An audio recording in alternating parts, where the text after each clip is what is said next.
The man with the carved paddle stopped. "It should be somewhere here," he said. He shipped the paddle and held his arm out straight before him. The canoe was approaching the land. The bay opened out, and a gap in the white surf of the reef marked where the little river ran out to the sea. The forest came close to the beach. Far beyond, dim and almost cloud-like in texture, rose the mountains. The other man in the forepart of the canoe had a sheet of yellow paper on his knee. "Come and look at this, Evans," he said. The man called Evans came swaying along the canoe until he could look over his companion's shoulder. The paper had the appearance of a rough map. On it, one could dimly make out in almost obliterated pencil the outline of the bay. "Here," said Evans, "is the reef, and here is the gap." He ran his thumbnail over the chart. "This curved and twisting line is the river, and this star is the place." "It's odd," said Evans after a pause, "what these little marks down here are for." "Chinese writing," said the man with the map. "Of course. He was Chinese," said Evans. "They all were," said the man with the map.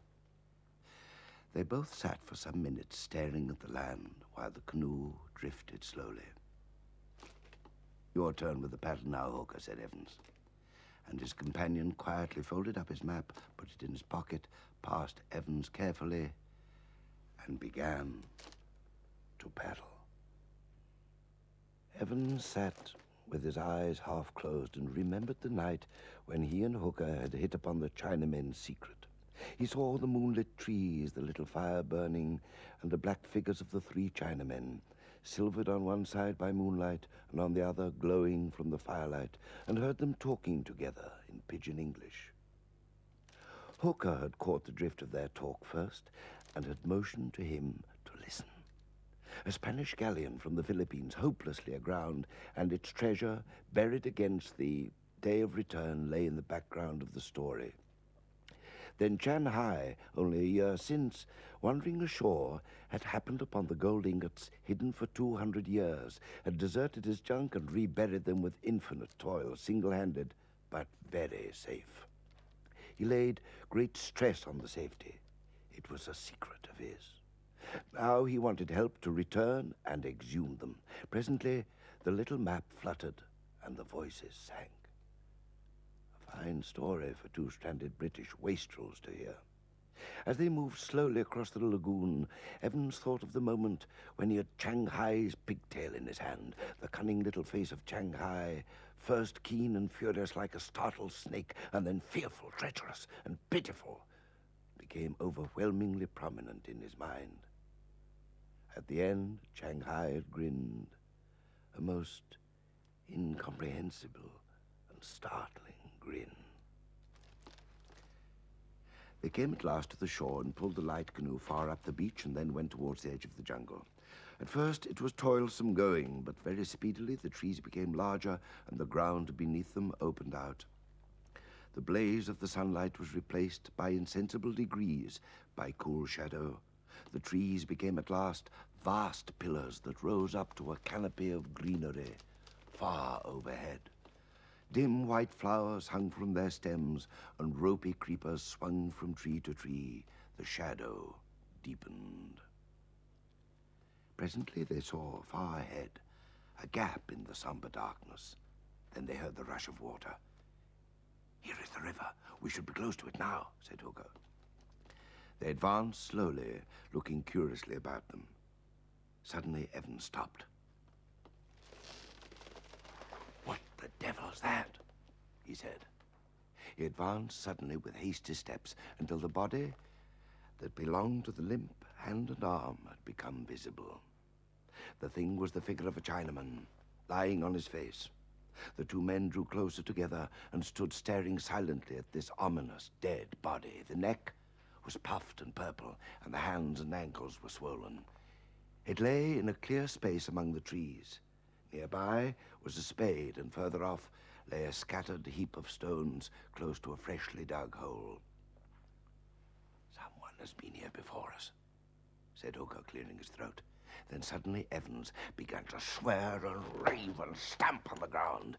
Hooker turned white but said nothing. "Quiet," he said, and suddenly turned away and went towards the excavation. There, he gave a cry of surprise. He shouted to Evans, who was following him slowly, "You fool! It's all right! It's still here!" Evans hurried to the hole. Already half excavated by the ill-fated wretch beside them lay a number of dull yellow bars. Clearing off the soil with his bare hands, Evans hastily pulled one of the heavy masses out. As he did so, a little thorn pricked his hand. He pulled the delicate spike out with his fingers and lifted the ingot. "Only gold or lead could weigh like this," he said exultantly.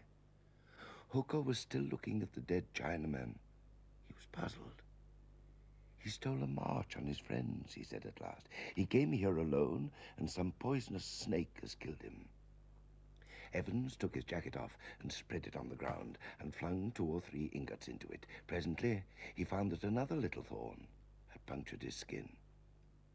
"What to do with it, Hooker?" he asked. Hooker shivered again as his eye rested upon the blue figure of the Chinaman. "Let's get it out of this place anyhow," he said.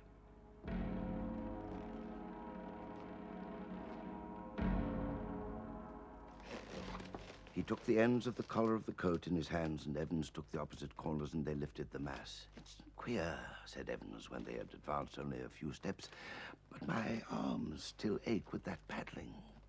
Curse it," he said. "But they ache, I must rest."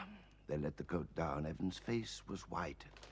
Little drops of sweat stood out upon his forehead. "It's stuffy somehow in this forest." "What's the matter with you?" said Hooker. Evans stumbled with a sudden curse. He stood for a moment staring at Hooker, and then with a groan clutched at his own throat. "Don't come near me," he said, and went and leant against a tree. Presently his grip upon the trunk loosened, and he slipped slowly down the stem of the tree until he was a crumpled heap at its foot. His hands were clenched convulsively. His face became distorted with pain. Hooker approached him. "Don't touch me," said Evans in a stifled voice. "Put the gold back on the coat." "Can I do anything?" said Hooker. "Put the gold back on the coat." As Hooker handled the ingots, he felt a little prick on the ball of his thumb. He looked at his hand and saw a slender thorn, perhaps 2 inches in length. Evans gave an inarticulate cry and rolled over. Hooker stared at the thorn for a moment with dilated eyes.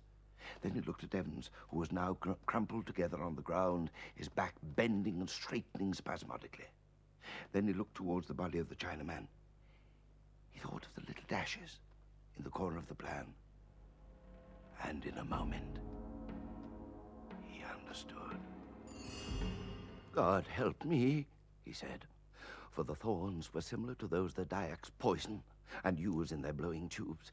He understood what Shanghai's assurance of the safety of his treasure meant. He understood the grin now. "Evans!" he cried. But Evans was silent and motionless, save for a horrible spasmodic twitching of his limbs. A profound silence brooded over the forest. Then Hooker began to suck furiously at the little pink spot on the ball of his thumb, sucking for dear life. Presently, he felt a strange aching pain in his arms and shoulders, and his fingers seemed difficult to bend. Then he knew that it was too late. Abruptly, he stopped, and sitting down by the pile of ingots and raising his chin upon his hands, he stared at the distorted but still stirring body of his companion. Shanghai's grin came back into his mind. The dull pain spread towards his throat and grew slowly in intensity. Far above him, a faint breeze stirred the greenery, and the white petals of some unknown flower came floating through the gloom.